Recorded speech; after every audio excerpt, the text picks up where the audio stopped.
Hello दोस्तों, आ चुके हैं हम अपने टेली प्राइम में पेमेंट वाउचर की एंट्री लेकर के।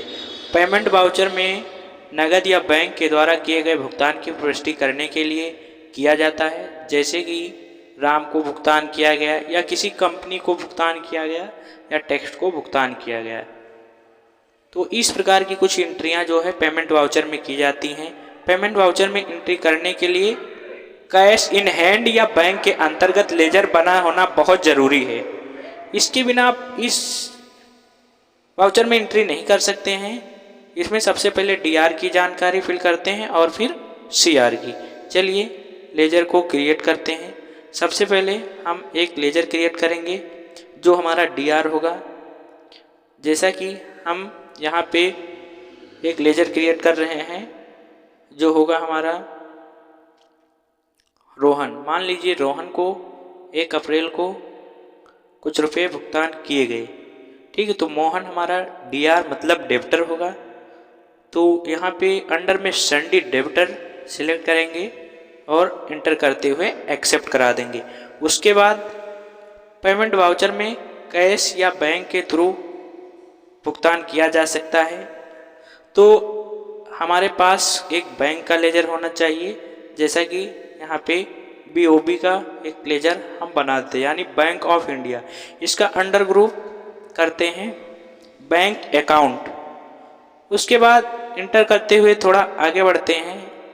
कुछ इन जानकारी को फिल भी कर सकते हैं। आगे हम इंटर करते हुए ओपनिंग बैलेंस यहाँ पे हम डालेंगे, ठीक है। ओपनिंग बैलेंस, ठीक है, 25,000 यहाँ पे डाल देते हैं और एंटर करते हुए एक्सेप्ट करा देते हैं। इतना हो चुका।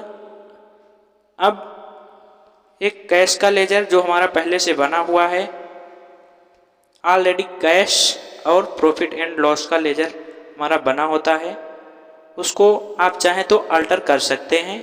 चलिए कैश को थोड़ा अल्टर करते हैं, इसमें थोड़ा बैलेंस डाल देते हैं, अन्यथा नहीं डालेंगे तो निगेटिव में ये शो करेगा। तो यहाँ से कैश का जो है लेजर जो हमारा है उसको हम अल्टर करते हैं कुछ इस तरीके से, थोड़ा पेमेंट इसमें डाल करके एक्सेप्ट करा देते हैं। इतना हमारा हो चुका, यानी कैश, बैंक, 2 लेजर और एक डीआर हो चुका। अब हम पेमेंट की एंट्री करेंगे। वाउचर पे वी प्रेस करके जाएंगे।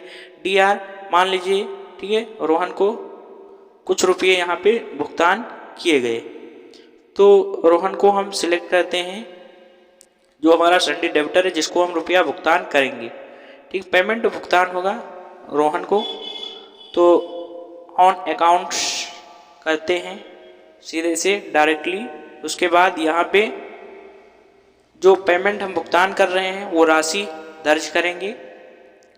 तो यहाँ पे मान लेते हैं 5,000 रुपये रोहन को भुगतान किया गया। एंड ऑफ लिस्ट सीआर किसके द्वारा हुआ है, तो बीओबी कैश या, ठीक है। तो यहाँ पे मान लीजिए हम बीओबी के द्वारा इनको भुगतान करते। अब देखिए रोहन के पास 5,000 हो गया और बीओबी से मेरा 5,000 कट चुका है। तो इस तरीके से इंटर करते हुए एक्सेप्ट करा लिए। तो इतना हमारा जो है बैंक के द्वारा। अब इसी तरीके से आप कैश भी दे सकते हैं, ठीक है। जैसा कि फिर से रोहन को यहाँ पे रुपया भुगतान किया जा रहा है, ठीक है। मान लीजिए अमाउंट हम डाल देते हैं 2,000 रुपये, ठीक है। उसके बाद इसको हम सीआर में कैश करते हैं, यानी कैश भुगतान किया गया। तो इस तरीके से देखिए कैश से मेरा 2,000 रुपये कट चुका है। तो ये पेमेंट वाउचर की एंट्री थी जो टेली प्राइम में। आगे आप नरेशन में बाई कैश दे रहे हैं या आप बैंक के थ्रू दे रहे हैं, तो इस तरीके से आप इसमें टाइप कर सकते हैं। एंटर करते हुए इसको एक्सेप्ट कराएंगे। पेमेंट वाउचर में कुछ इस प्रकार से एंट्री की जाती है। अगर हमें आगे चल करके इसका रिपोर्ट देखना है तो डिस्प्ले में जाएंगे, उसके बाद डे बुक में जा सकते हैं। डे बुक में जाएंगे तो जितने भी यहाँ पे वर्क हुए हैं, पेमेंट वाउचर पे एंट्रियाँ लगी हैं, सब शो हो जाएंगी कुछ इस तरीके से, जैसा कि आप देख पा रहे हैं। उसके बाद फिर अगर हमें इसका प्रीव्यू निकालना है तो कंट्रोल पी प्रेस करके, ठीक है, निकाल सकते हैं। प्रिंट प्रीव्यू और प्रिंट भी कर सकते हैं, ठीक है। तो प्रिंट पे क्लिक करके देखिए रिप्रिंट पे जाएंगे और यहाँ से इसका प्रीव्यू पहले देखेंगे। कुछ पेमेंट वाउचर की एंट्री का जूम थोड़ा सा करके आपको हम दिखा देते हैं। तो इस तरीके से ये जो रिसिप्ट होती है पेमेंट वाउचर की, इस तरीके से आप देख सकते हैं। तो ये थी पेमेंट वाउचर की एंट्री आज की।